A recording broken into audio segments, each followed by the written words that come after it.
All right. So, good afternoon, Eric. Please let's start with your first and last name, and also acknowledging that you are aware that you are being recorded for City Pulse. Yeah, my name is Eric Skwarczynski, ERIC, and SKWARCZYNSKI, so many letters. And I am well aware I'm being recorded. All right. And you are the host of Preacher Boys, right? Correct. So tell us a little bit about the podcast so that my readers get an understanding of that before we dive into the full topic here. Yeah, so simply put, I mean, the Preacher Boys podcast is a podcast dedicated to shedding light on mental, physical, and sexual abuse within independent fundamental Baptist churches. Independent fundamental Baptist churches, for those who don't know, is a very extremist form of Christianity. They don't do dancing, they don't do drinking, they don't do movie theaters, they King James only, fill in the blank. They are check all the boxes there. And I would go so far as to say the majority would fit the category of cults by definition. But really, the podcast is an opportunity for survivors to share about experiences that they've had within these churches. And to date, I've interviewed well over 200 people who've experienced some form of sexual, physical, or mental abuse within the movement. Okay. So, as you know, we're looking at the IFB specifically because the Northern Michigan Baptist Bible Church, which I hope I don't have to say very much because it's a weird framing, gave us a former Speaker of the House, Lee Chatfield, who has since been accused of sexually assaulting a minor and carrying that sexual assault on through her marriage for several years. And so I'm trying to help my audience really get an understanding of what we're talking about. And I've also spoken with some survivors from Grace Baptist, which is in Gaylord, which is another Michigan one. And I'm speaking to some folks tomorrow who survived some abuse in the Detroit area IFBs. Yeah. So we've got all parts of the state here sort of covered.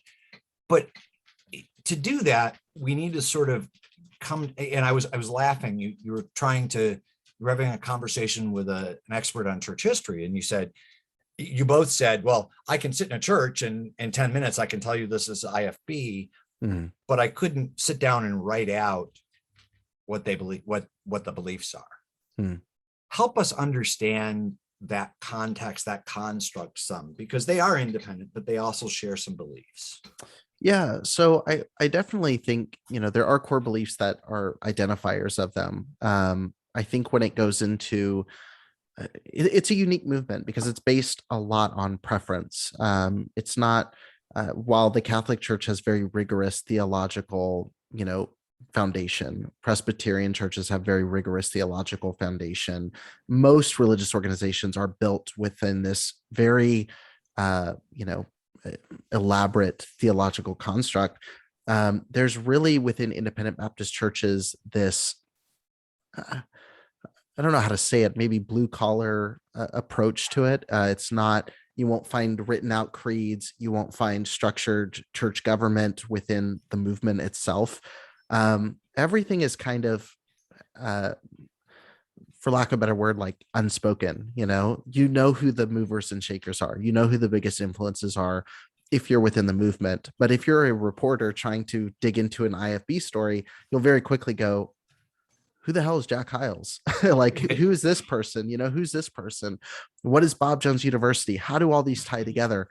And so it can be difficult if you're outside the movement to say, like, here's what the churches are. But there are kind of primary identifiers of them. I mean, like I mentioned before, very fundamentalist. They are King James only, which means they believe the King James Bible is the only inspired word of God. They wouldn't believe in the NIV or the ESV or other translations. They'd obviously, be very conservative in a lot of their belief systems. Really think 1950s American church in 2021, but then also added on top of that a lot of hyper controlling aspects.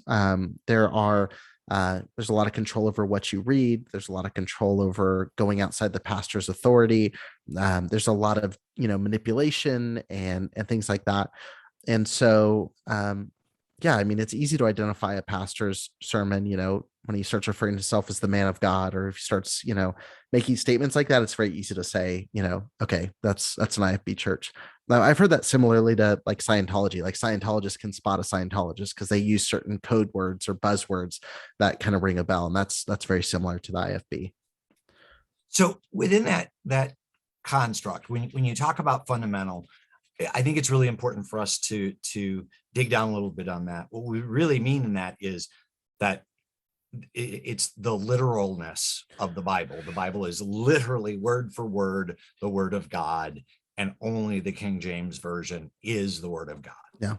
Yeah, it's that, certainly, and even that though, I would no longer consider myself a Christian, but I do understand theology, and I spent a lot of time studying theology, and so I'm in an interesting position now where, although I wouldn't adhere to, biblical teaching as being my, guiding principles now, I can still identify bad arguments on both sides. So I'll sit and watch someone giving apologetics to an atheist, and both are giving really bad arguments that don't make sense scripturally. But it is interesting when we talk about fundamentalism. I think that's important to recognize as well, is that there are people who are biblical literalists who would not be IFB, who believe the Bible to be true. They're not extremists. They just happen to believe that.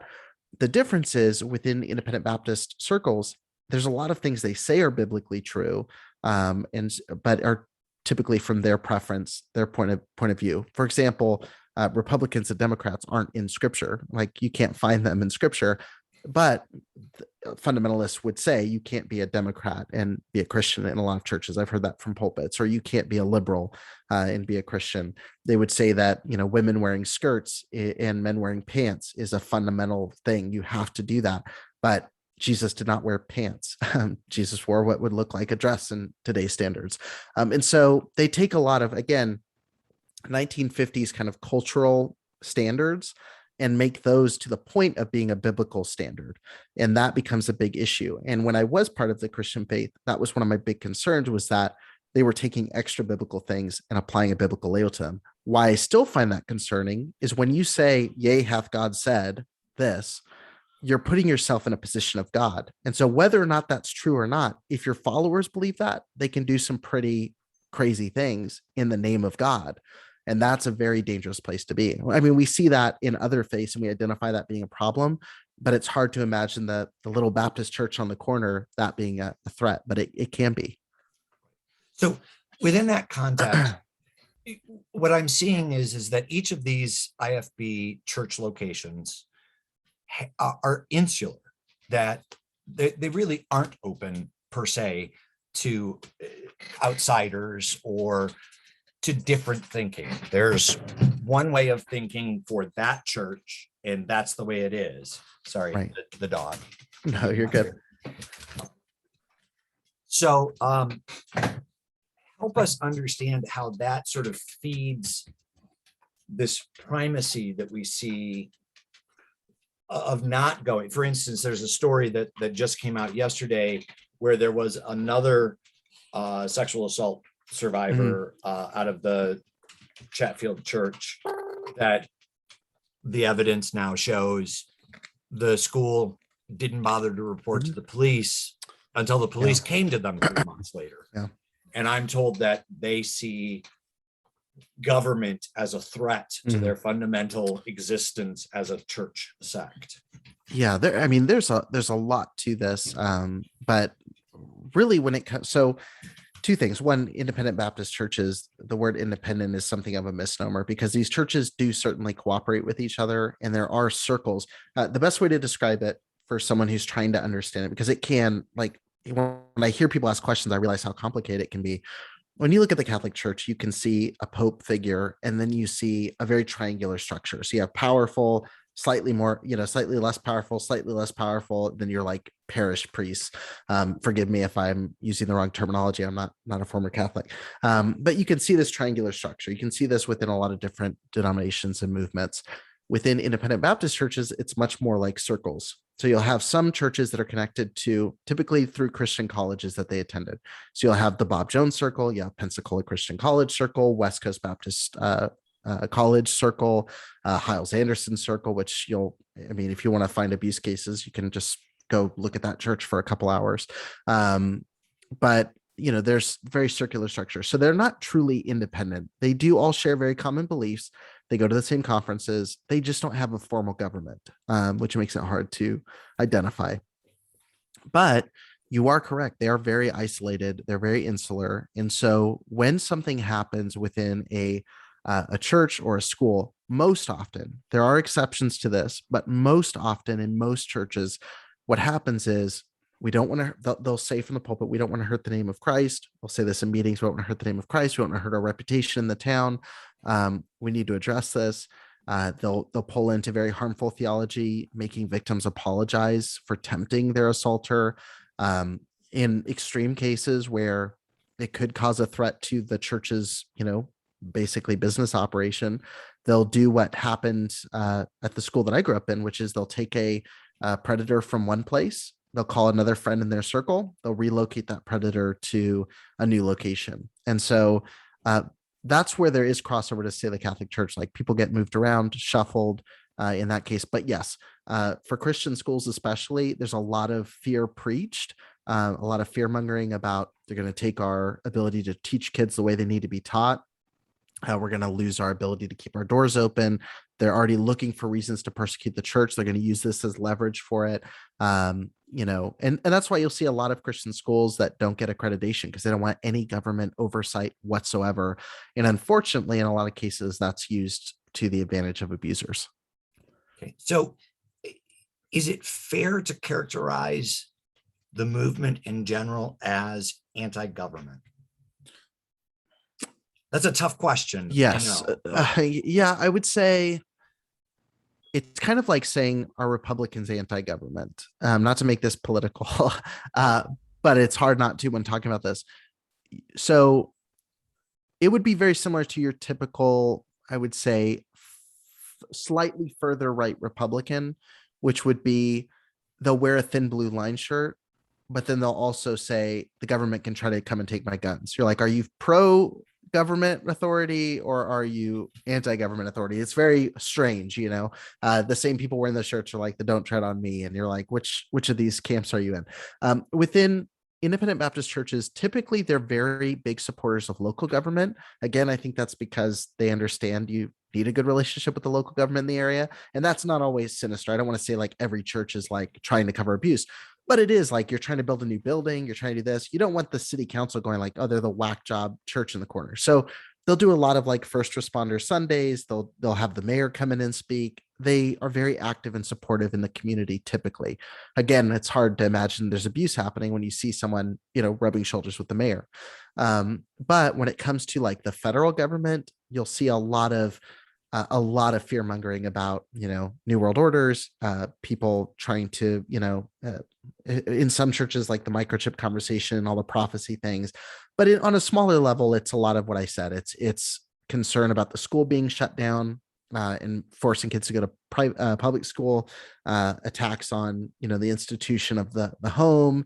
There's a lot of concern there that's preached that the government's going to overstep and tell us what we can and can't preach. We being them, not we being me. Just to be clear, don't quote me on that one. But yeah, that's what their kind of feeling toward the government would be.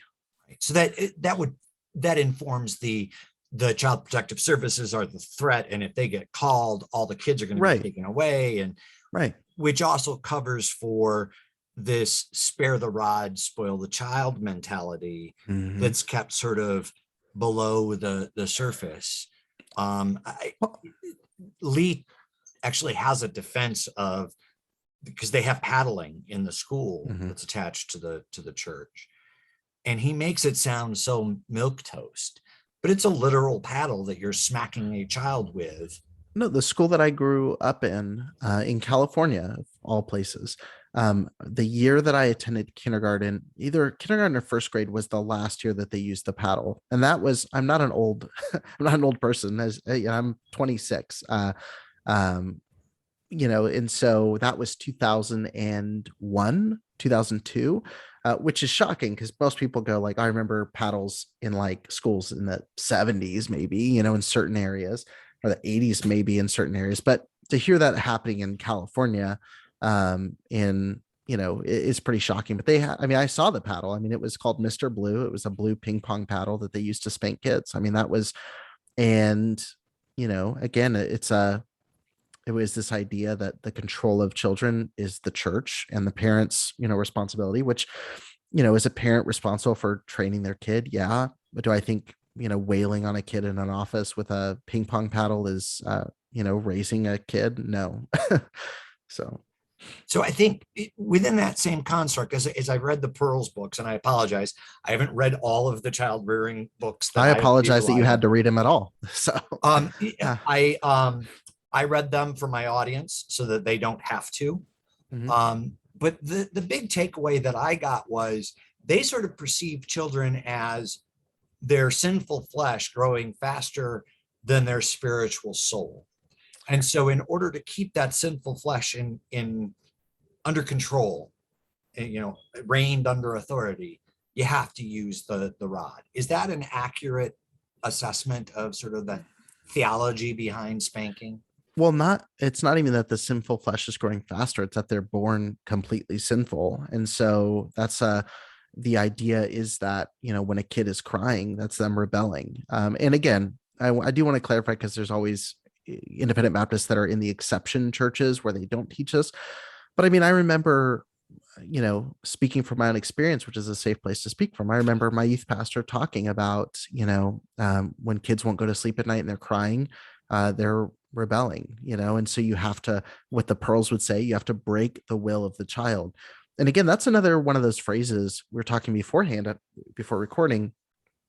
It's one of those things where when you're in the movement, you just say that and hear that all the time. And then when you're saying it to somebody who's looking at you wide-eyed when you say you have to break the will of a child, you're like, that's terrifying. Like the idea that, you see children as someone you need to break down basically into a submissive, which might lead us into further conversation related to this, but break them down into this submissive, very controllable slave is a very disturbing fact. And so, yeah, the Pearls would teach break the will of the child. I know of kids that were getting, spanked with wooden paddles from infancy. There's a clip, and I'm happy to send it to you, of Ron Williams, the founder of Hepzibah House, a teen reform program. He talks about spanking infants. He talks about what to tell doctors if doctors ask about bruising. He talks about finding a doctor you trust who's a Christian who can. It's stuff like if someone just heard me say it, they'd go, "No, we didn't. No way." But when you hear it spoken from a pulpit with people saying "Amen," it's sickening. It makes you sick to your stomach. Well, and that actually is a really good transitional point to sort of start getting into how that mindset leads into the really rigid gender role expectations and the authority expectations that underpin all this abuse that we're just beginning to see bubbling up.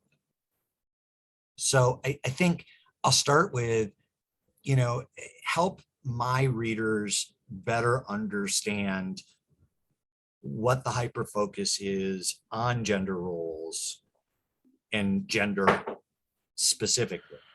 Yeah, gender is a very, very emphasized topic within IFB churches. To the point, within, you've got women's groups in church, you've got men's groups in church, and then you have kind of the conferences split between men's conferences, women's conferences. So they see the roles and function of women and men being very, very different, very patriarchal kind of structure. And so you've got, for expectations of men, it's to be very emotionless, very heavy on leadership, very onward Christian soldiers-esque vibe there. With women, it's to be very submissive, very quiet, meek, humble. And so in the relationship of a marriage, you have a man who is the head of the home, and you have the woman who is, under the leadership of the husband. If they're not married, they're under the leadership of the father. He basically is the stand-in. And I often say, it is a transfer of ownership when a girl gets married from the IFB. They're from the ownership of their dad, ownership of the husband, and then the kids and the wife are basically on equal level, maybe slight differences, but, the husband is the head. And so you're setting up a system in which men have almost all the power, women have almost none of the power. A lot of times no access to the family bank accounts. They don't have control over where they go to church, how often they attend, what happens in the family. They're very much,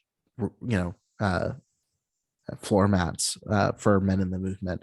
And like any kind of monarchy or any kind of leadership, sometimes you'll have men who are very kind, dictators or benevolent dictators. But they're still dictators. But more often than not, you have men who are very verbally abusive, emotionally abusive, many times, I think, not even realizing it because they're just doing what they were taught. And so being a woman, within the movement is, you're not given a very fair shake from day one. I mean, from the time, there's clips, again, I could send you, there's clips of, pastors talking about, don't let your daughter wear pajama pants because it'll teach her that she can, start being rebellious and start wearing pants. It's like, you're talking about an infant, it doesn't make sense. And you're sexualizing young girls from a very young age through purity culture, which, I've talked about at length on the show. Right. So within that context, I want to step back into the theological construct. And that goes to the submissiveness of woman, is that according to the book of Genesis, the woman was created out of Adam's rib to support him, to give him that partner, I suppose.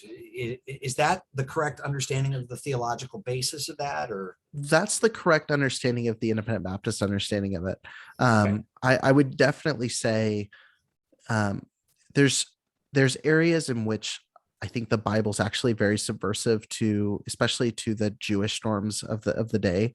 And this is kind of a side thing. I don't know if this will be beneficial to the article, but one of the books I really appreciate is called The Making of Biblical Womanhood by Dr. Beth Allison Barr. She's a Christian medieval historian, but she talks about two passages that really affected my Independent Baptist understanding of these passages, which is in Genesis.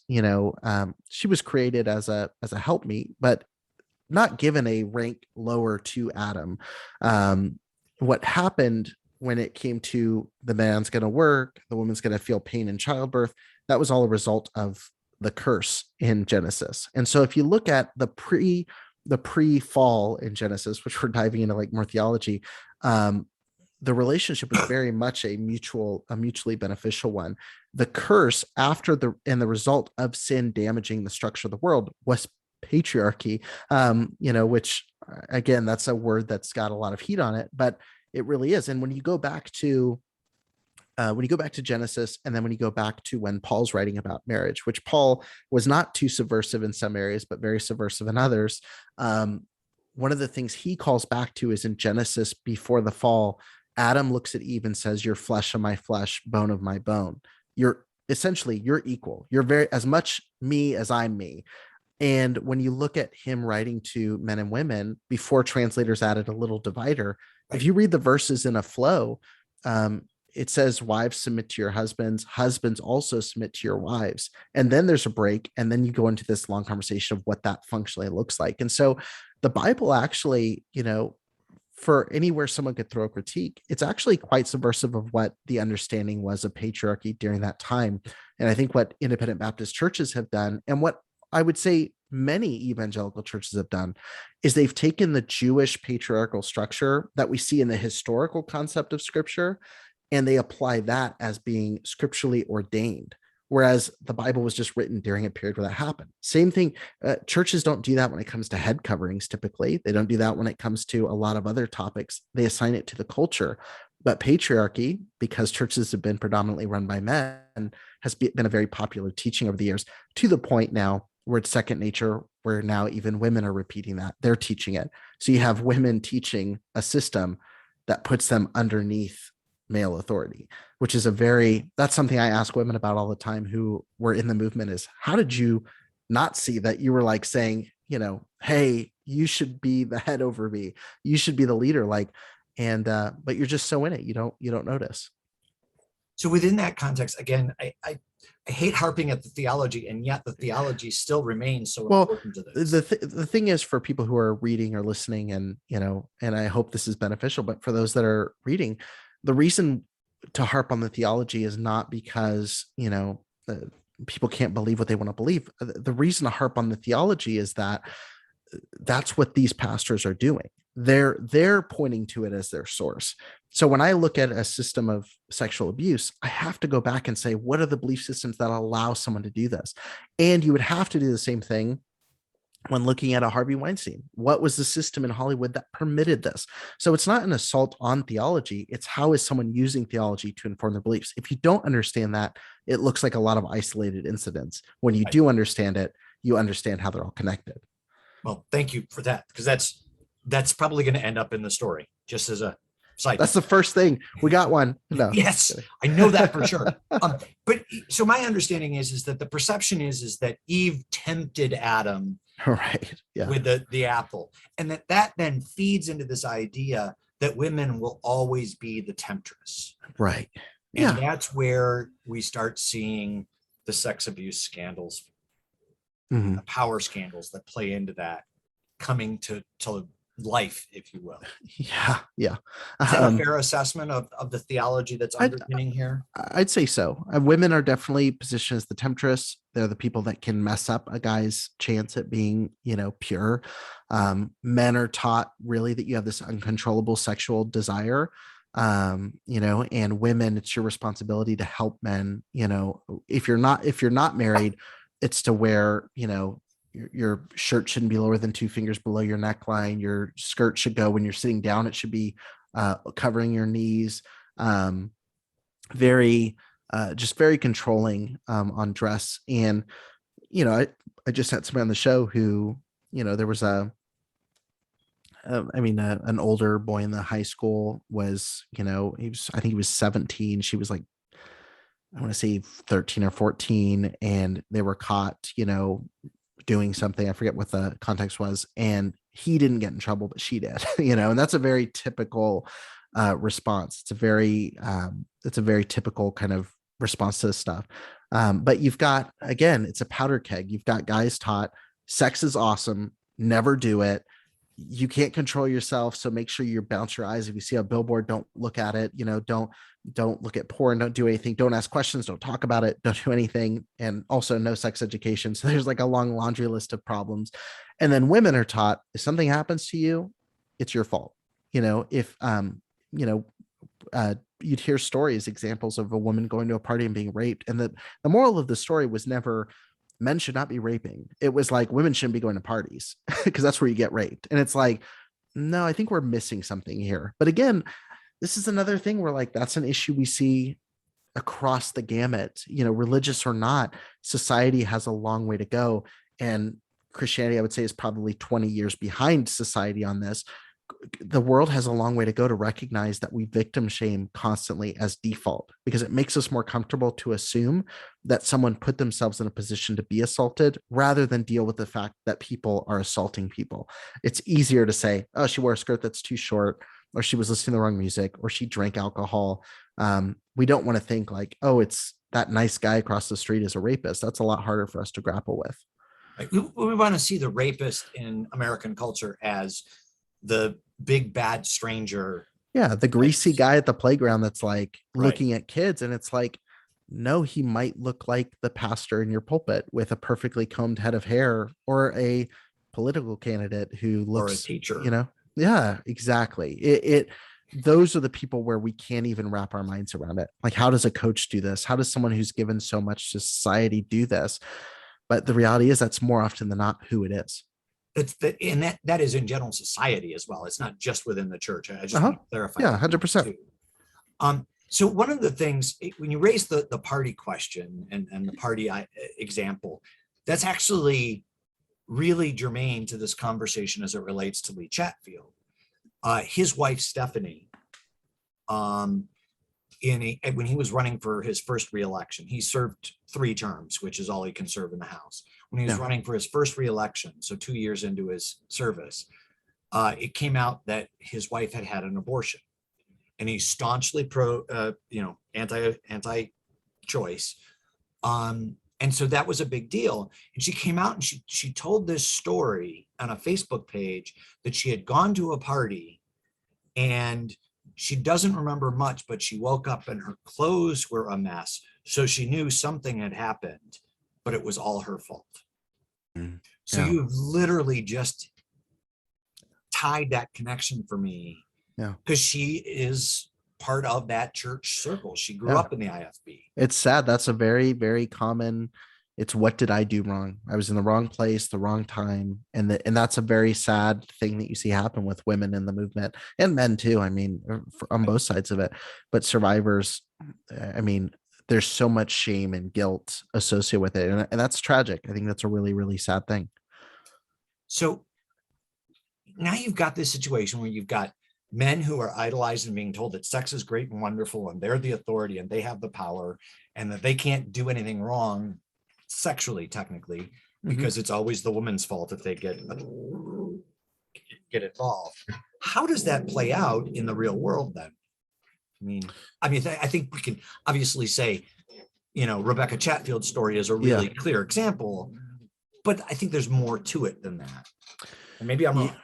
Yeah, I mean, it plays out with stories like this. I mean, it's one of the things where, when you have men being told like you have this urge, and women are there, they're either a threat to it or they're your wife, in which case it's their job to take care of it, And so, in Sheila Gregoire's book, she talks about Tim LaHaye, who obviously wrote the Left Behind series. In his book on marriage, he calls women a like methadone for their husband's sexual urges. And so I believe it was Tim LaHaye. It was one of the authors she mentioned in the book. Tim LaHaye did have some atrocious stuff within his book as well. So it's not surprised. I mean, I've read the Left Behind series. But yeah, his book on marriage is crazy, but it's one of those things where like, that's how men are kind of taught. And I think too, I mean, it just comes down to responsibility. Like the way that we view men within churches is like, even the terminology, if you're enough independent Baptist pastors, like they'll use words like, oh, he fell, or this man has fallen, or this pastor has fallen into sin. And it's like, fallen is a very inactive word. It's like, oh, it happened to me. This woman walked by and I just couldn't control myself and I assault, and rape and molestation are very active things. You don't actually you don't make a mistake and end up in this situation. You make choices. For pastors, I mean, the amount of grooming on all sides that has to happen for this to take place is wild. So I just think the way it plays out is, one, this stuff happens a lot. And it's sad to me that it takes someone being part of the government for it to make the mainstream news. It doesn't make it when it's a local pastor. Typically it makes regional news. I wish that every victim was given the platform and spotlight to tell their story in a really powerful way. And I'm so happy that, people like Rebecca get to share their story in a really powerful way. I just wish that experience was given to every survivor. I wish that every survivor got a chance to speak out against the pastor that has a church of 70 that no one's heard of. But that said, I think that's it's a very dangerous spot to be when we look at men as being victims of circumstance, as opposed to being, creators of circumstance in which they get to take advantage of women and children within their movement. And also I think that's the reason that they get shuffled around so much, and this never gets taken to the police, is like, you fell, we'll restore you, we'll get you back, and whatever that means. And we see how that plays out. Look at Josh Tucker, look at all these, different situations. I don't know if any of that answer is helpful, but I mean, that's kind of my helpful perspective. At least for me. I mean, I can't speak for my audience because obviously I'm not my audience, but it helps me in some ways. So one of the stories that I was told that I'll be sharing is about a family whose 5-year-old daughter was brutally assaulted sexually by a 14-year-old boy, who was a student in her class in the Christian school. And she immediately went to the police, for which, of course, she was yelled at. And the pastor actually wouldn't remove this student from the classroom. Mm-hmm. She had to literally go in and teach this kid for like 20 days before they finally removed him from the school. Mm-hmm.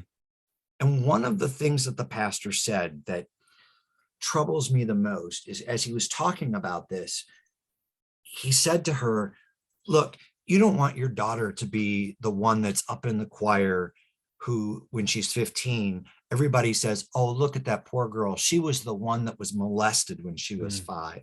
We should feel sorry for her. Mm-hmm. Which is a total victim blaming frame, right? Yeah.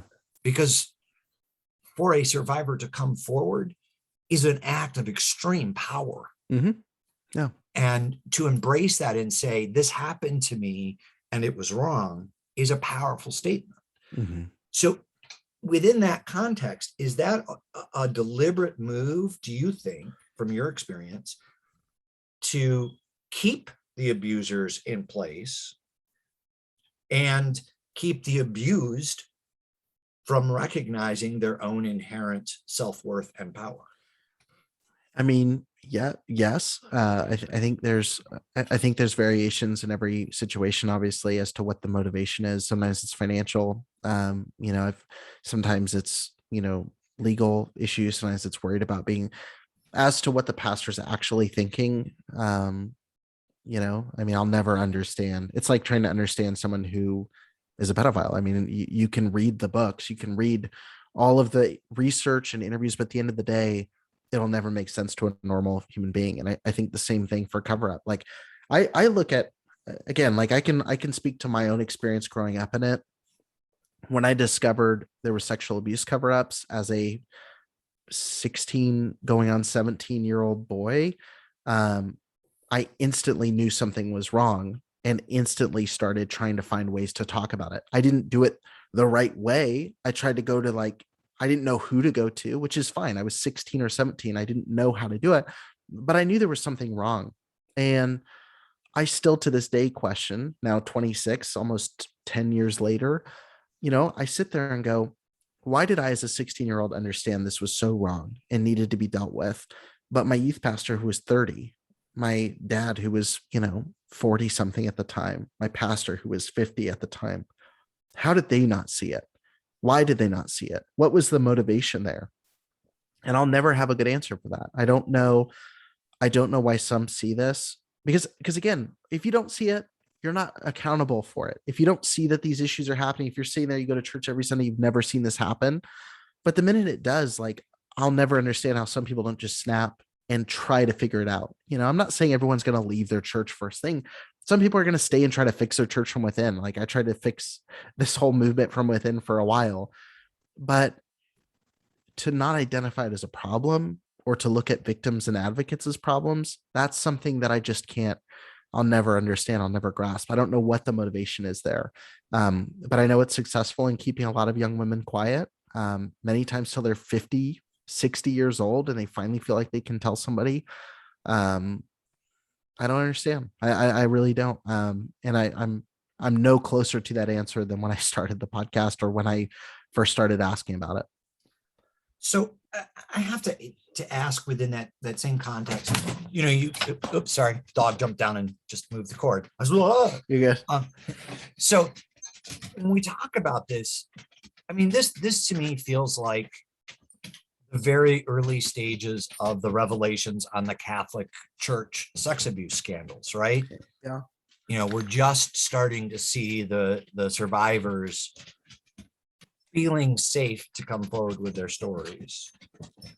Do you see this as being the next Catholic Church, Jehovah's Witness, Mormons scandal? Or is this one that's going to be sort of mixed? I hope so. I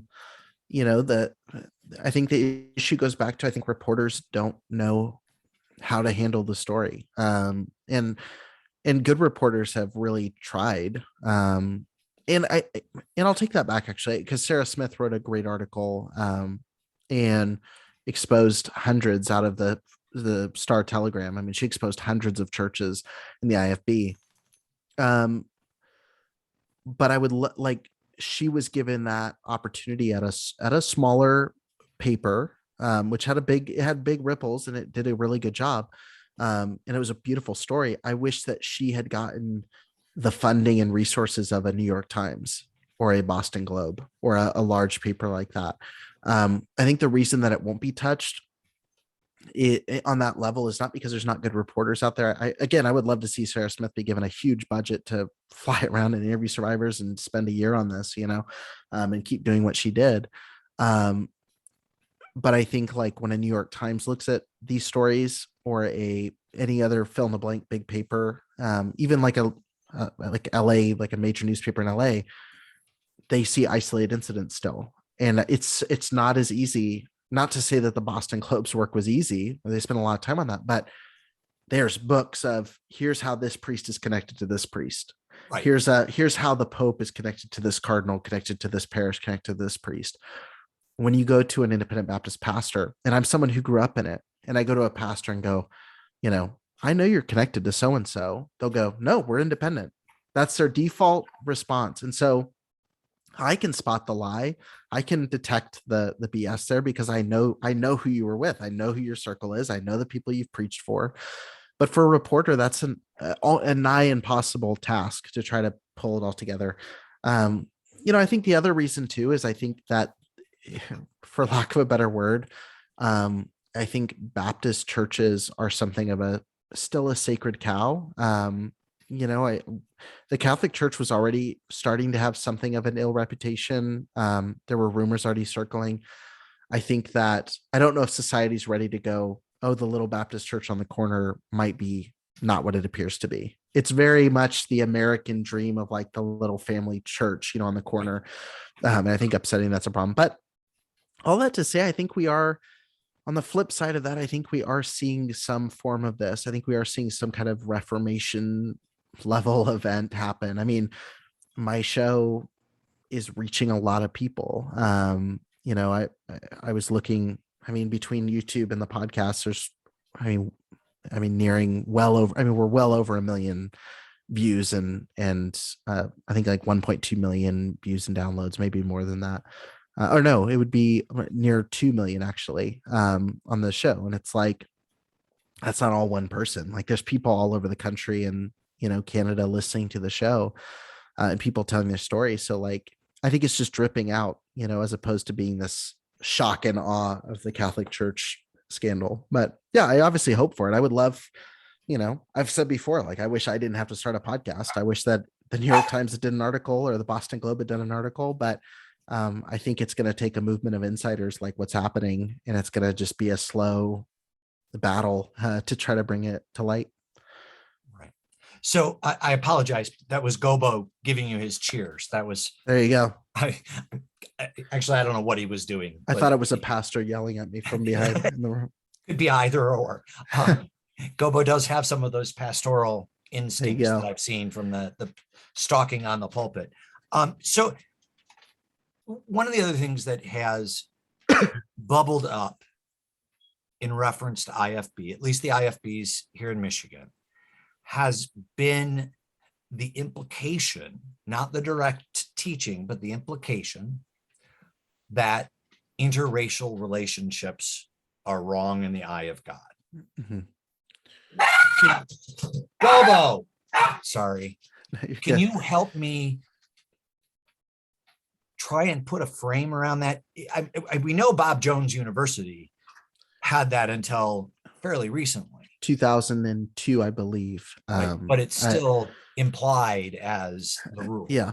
Bob Jones University, I believe it was 2002. You can, if you look up Bob Jones on Larry King, he gives the exact date because he says on the show, he says, we just changed that rule today. It's funny you brought that up. We just changed it. It's like, oh, that's interesting. And Larry King goes, you changed it today. It's like it's beautiful PR happening before your eyes. So racism in the IFB is another interesting one because directly experience, I wouldn't say that I saw it, within my church, but I also grew up in Southern California where like white people are the minority. So it wasn't necessarily a great economic decision to be, very white heavy on that side. But I would say nearly many, I'll just say many just to protect myself from being wrong or someone pulling up a chart. Many of the major IFB colleges have very racial prejudices worn on the sleeve, even in California. So Bob Jones University had literally a segregation rule. White men and black women, or white women and black men, were not allowed to date. And then the rule changed to they needed a permission slip to date from the parents. Pensacola Christian College had something similar. I think theirs was more unwritten. They did have a rule. I think they still have a rule where you need a permission slip to date. I could be wrong on that as well. West Coast Baptist College in Lancaster back in the early 2000s, and again, I could pull this up for you. They didn't have a rule, but they did have advice from Pastor Chappell, who's the president still of the college and founder of the college, that warned about different ways that couples could be unequally yoked, to steal a biblical term. And one of those was what he called an exotic marriage, very enlightened phrasing, which was basically people from two different ethnicities getting married. And he said it wasn't necessarily wrong, but he encouraged them to seek counsel of their pastor before pursuing an exotic relationship, because it can cause a lot of turmoil in a relationship. And so I used to go, oh, that's like Bob Jones, but the more that I see stuff, like, I mean, again, I could show you the memo that was sent out in the 2000s by Paul Chappell in California talking about exotic relationships. Like, that's not like a one-off, like, oh, they're in a backwards part of the country. You can't just be like, oh, that's because they're in South Carolina. It's like, no, they're teaching this in the IFB around the area. Jack Hyles was famously very racist with a lot of things he said. People talk about a lot of unofficial segregation between his schools that he started. There were definitely some that were more black schools and some that were more white. He said from the pulpit, I'm quoting Jack Hyles directly, Puerto Ricans are nothing but secondhand Mexicans. He talked about preaching to a black church, and he said, when the lights were off, you couldn't tell how many people were there. So you had to count the eyes, divide by 2, and you could tell how many. I mean, these are all quotes you can hear Jack Hyles say in recording. So racism is definitely a big part. I would say it's definitely like anything else in certain parts of the country. It's a lot heavier because it's more acceptable in certain parts of the country, sadly. Like, for example, certain parts of South Carolina are going to have more racism. Certain parts of Michigan are going to have more. Certain more right-leaning states in California are going to have it. And so it is an issue. But a lot of that is, again, it's unspoken, or it's coming from a college level where it's disguised as, we just want what's best for you as a student, look to your parents. But there's really not. I mean, if you look at most conferences, there might be one person of color on stage. There'll never be a woman. There might be one person of color. Typically, African Americans aren't very present, or they're there because that's the one black guy that they know in the circle. So my black best friend. Right. So again, if you say if someone's going to go to this and go, well, Kenny Baldwin gets to speak at youth conference, and it's like, yeah, there's one black guy in the movement, but you've got another 34 white guys at the conference. It's very clear where the amount of people are. That's the demographic of most of the churches too. So, well, and again, that's, I mean, that becomes a chicken and egg question, right? Is right. Is it mostly a white denomination or sect system? Right. And again, depending on the part of the country, and my church was a lot of Hispanic, because we were in Southern California. In Michigan, there may be churches where there's more African-American people within certain areas. And again, it's not every church. Like, racism is definitely something that's, I would say, very regional with IFB churches. I would say a lot of the leaders definitely had like I said, Jack Hyles, who they all worship, was very racist. But again, like, that's one where it's like, I can say, honestly, I didn't see racism frequently within the church that I grew up in. I saw a lot of other bad things, but that was not one of them. But I've talked to many, like, one of the reasons one of my close friends was sent to a private Christian school was because the parents knew that Black kids weren't in that school. So for the parents, they used it as that. Was the school's intention that? Who knows? It's Right. like you said, it's chicken and the egg. Where's the racist start? Where's the racist end, kind of thing. Well, and let's be honest, as we're talking about this, there is systemic, inbuilt, implicit bias In the country. in this country. I mean, the country was founded on this, and that's why there's so much regional, but Right. but also, I mean, again, not to go way too off on a tangent, but I mean, you read a Jesus and John Wayne by Kristen Dumais, which I highly encourage anyone who's reading an article like this to read. Like, much of the country was influenced by Falwell's and by Jack Hyles. And so what came first? Like, I know a lot of fundamentalist churches really carved out very specific sections of the country for themselves, and a lot of racism seems to be within the Bible Belt, and a lot of the racism in California seems to be in areas where, organizations seem to be that. So it's difficult, but it's definitely there's a lot of better historians than me to kind of chart that. I mean, like I said, Kristen Dumais' book is absolutely essential for anyone trying to understand that history. So let me just throw out there that Jerry Falwell has impacted and affected me even. I have a Tinky Winky collection because he said Tinky Winky was gay. So, that there you go. running joke, everybody would buy me Tinky Winkies. There you go. So there you go. So even Jerry Falwell has even implicitly impacted my life, explicitly, actually. So I want to talk just briefly about there's an ease to sort of the theology here. Mm-hmm. It's very black and white, right? This is right. This is literally wrong. This is man. This is woman. Question, yeah. This is, right. I mean, it's very rigid, very binary. Yeah. And in one of those conversations that you had on your podcast, that again, I listened to it all morning, so I'm not even sure which episode it was. You and the gentleman from, I think, South Carolina it was, or Tennessee, brought up the idea that this rigidity was also an anti-intellectualism. Mm-hmm. Yeah, for sure. So how do we have conversations? Because that anti-intellectualism has driven the anti-COVID movement, the anti-vaccine movement. How do we have conversations so that we can get on a different path, I guess? And I may be asking the wrong person, but what the hell, you're an expert there. Sure. So, yeah.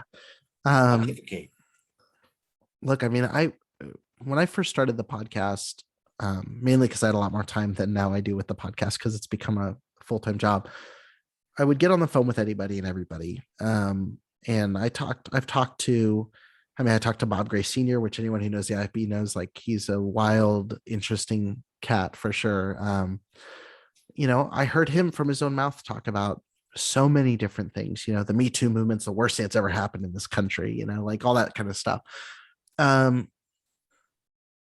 I struggle with this question a lot because there are people that I love that are in the movement that I can tell just don't get it. And I don't think it's because they're necessarily dumb. I think they're trained to be dumb about their religion. I think they're trained to be hypervigilant for threats to their religion. They're told to expect this persecution. They're told to expect people are going to disagree and dissent. And so, like, when someone sees, I'm a very, I think very, I don't know, you just listen to a bunch of episodes. I don't think I'm an Alex Jones-esque or, yelling and screaming or like young, or to go like the liberal side. Like, I don't think I'm like a, Cenk Uygur, Young Turks mode. Like, I keep it this kind of disposition for the most part, unless I'm really, really going on something, but I'm even keeled. I try to be fair. I always try to say it's not all churches. There are exceptions to this. I try to give all of the grace that I can without soft pedaling the issues. And even with that demeanor, I will still have pastors, say I'm dragging people to hell. They'll preach about it in their sermons. They'll go, they'll say horrific things about me or to me. But I can't, at a certain point, I can't I can't say like, oh, it's no big deal, guys. Like this is a big deal. So as far as having these conversations, I think what it is from what I've seen, because I've seen people that have left the movement who've listened to the show, generally it's like, I was listening to your show for a year and then finally started asking questions, or I listened to your show to discredit your show. And then I ended up realizing like, oh, there is a lot of issues, or I never knew this before. I think we just need to keep, as frustrating as it is, I think keeping, again, as kind in our disposition, but as honest and raw with our truth as we can. We're going to see more. There's more people listening than we expect, I guess is the best way to put it. There are people, there's going to be someone reading this article because they hate you for writing it. There's going to be people that listen to this article because they already hate me, so you're going to get my haters mixed with your haters, and they're going to go, what did they say about our church? But one or two of those people is going to go, huh, that's interesting. And they may not do anything with it yet, but in like 4 months, 5 months, they're going to go, they're going to start reading, they're going to start listening to more, they start doing more. And then they're going to be one of those people that reaches out and goes, I was wrong. Like, I get it now. I get what you saw.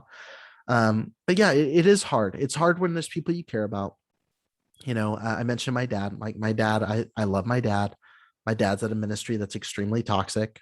There's a pedophile at the church leading the music every Sunday. And I've had very open conversations with my dad, been very gracious, except for in that area, to say like, this is wrong. And I don't understand why he doesn't see the issue there. I wish that he would. I hope that he would. But I know, sorry, I know when you attack somebody, all it does is send them further back into their shell.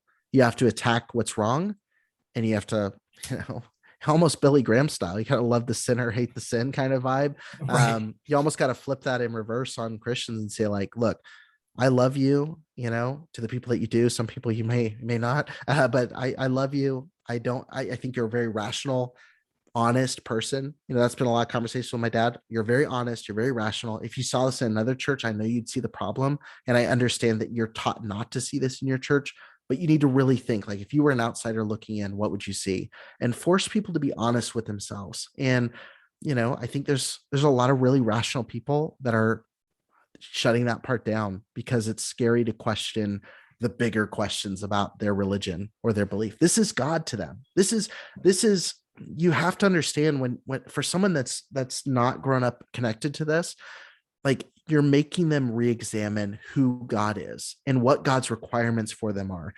And regardless of whether you believe it or not, they believe it. And so to get them to ask any questions about God's order for their church, that's a crisis. That's a spiritual and emotional crisis. And again, it's real to them. Like, even if you're a Christian reading this or listening to this, and you're saying, but that's not the God that I serve. A lot of Christians say, that's not the God I serve. It's not the church that I believe in. Great. First of all, great. I love it. But also, that is the one that they believe in, we're taught to serve. So questioning their pastor to them feels like an affront to their religion. So there's a lot of grace where you can give it, and no soft pedaling the hard truths about this. Make people read this article. Make people look at, a politician with this background, look at these accusations and ask yourself, if this was in the Catholic Church, would I be going, see, that's why you should be a Baptist, see, this is why you should be us. And when people can't answer those questions anymore, they start looking for better answers. So 2 more questions, I hope. I mean, you may cause 2 more additional questions, but so the first one is, I've heard lots of references to the phrase snake in the grass. Rusty Chatfield, when he did his sermon right after the news broke about Lee, talked about the media and accusers all being snakes in the fake grass. News, yeah. No, he didn't even use fake news. He used the snake in the grass. Yeah. That it was the enemy. That's going to be the name of this story, by the way, is snake Love in it. the grass. Yeah. So help my readers understand why that frame is so important to IFB identity, because I think it is the idea that I'll let you talk. Yeah, no, I mean, again, this is a short answer, but you're taught. I mean, again, taking Bible verses and applying them to their situation. They'll say, verses where Jesus said, and this is a paraphrase, sorry to the King James only reading article, but, they hate you because they first hated me. Jesus talks to his followers and says, the world is going to hate you because the world hates me. They hate what I represent. And so you'll hear that applied to, they're going to hate the church because they hate Jesus. So the more you're serving Jesus, the more you're going to be persecuted. Consider it a blessing when you go through trials. The devil is your adversary, roaming around seeking who he may devour. So you're taught to expect this persecution. And so again, this goes back to like trying to talk to someone and get them out of it. Like they're going, I'm ready for you. I know that you're coming in saying, I was told to expect this from you. I was told to expect that you'd attack the church because I love Jesus. You were told you're going to attack me because you don't love God.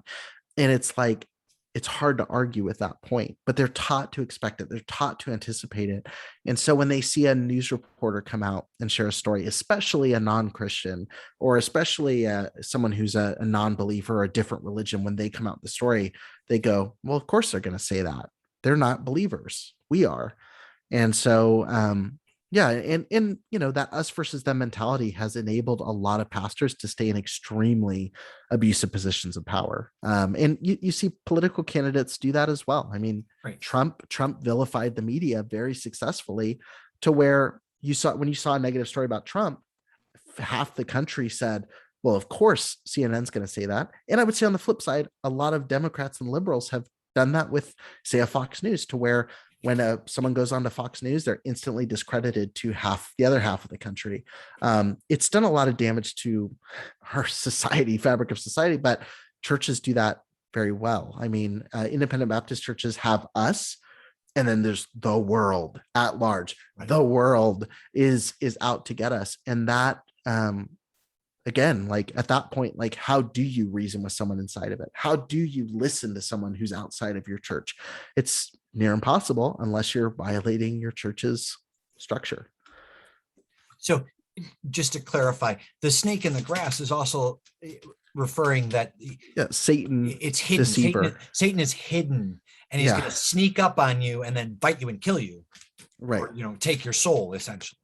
Right, so right. I just want to make sure that I had that understanding clear before we. Yeah, I mean, it's equivalent. I mean, and it's funny. I mean, going back into the statement, I mean, when you're referring to like the accuser, which first of all, like even the language accuser is something used to discredit, or the accuser. That's terminology used to refer to Satan.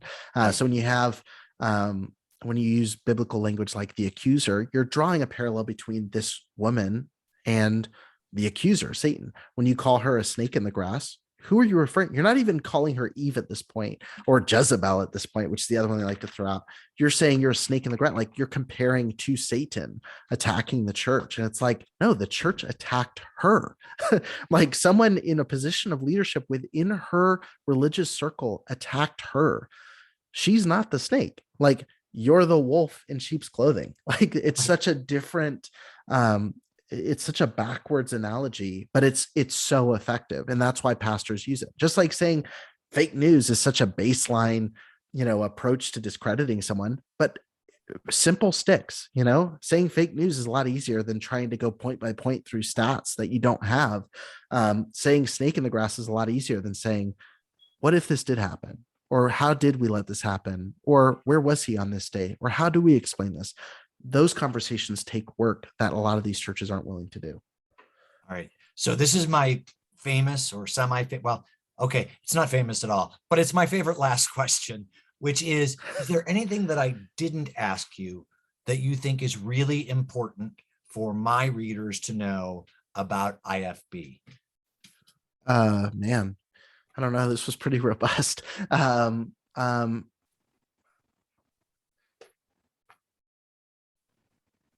don't think that there's something that didn't come up. I mean, there's 200 plus episodes of the show that dive deep into a lot of these like kind of tangent topics. The biggest thing I would say that people don't seem to, well, I don't know where this fits, but I would just say one thing that is concerning to me is how many well-intentioned abusers there are within the movement. you'll see a lot of people who will defend, a Chatfield, or they'll defend a situation like this, and they truly believe that they're defending a lie against the church. They truly believe that they're fighting in a spiritual war against the devil. And so you'll see a sweet old grandmother on Facebook, calling a 20 plus year old woman who's come forward ridiculous names or horrible things, or pastors. And the scariest thing in this fight is not the pastors who know what they're doing, the real cult leaders. To me, it's the accidental cult leaders. It's the people who are just robots repeating what they've been told from the pulpit. That is the most dangerous part of this, because you have well-intentioned people that are doing immeasurable harm in the name of a God that they truly believe in. That's scarier to me than someone who doesn't believe what they're preaching and uses that as leverage. Because again, someone can make up a lie and spew it, but someone that believes that lie wholeheartedly is far more dangerous every single time. Well, Eric, thank you so much. I'm going to go ahead and stop the video. Yeah, absolutely. Thank you.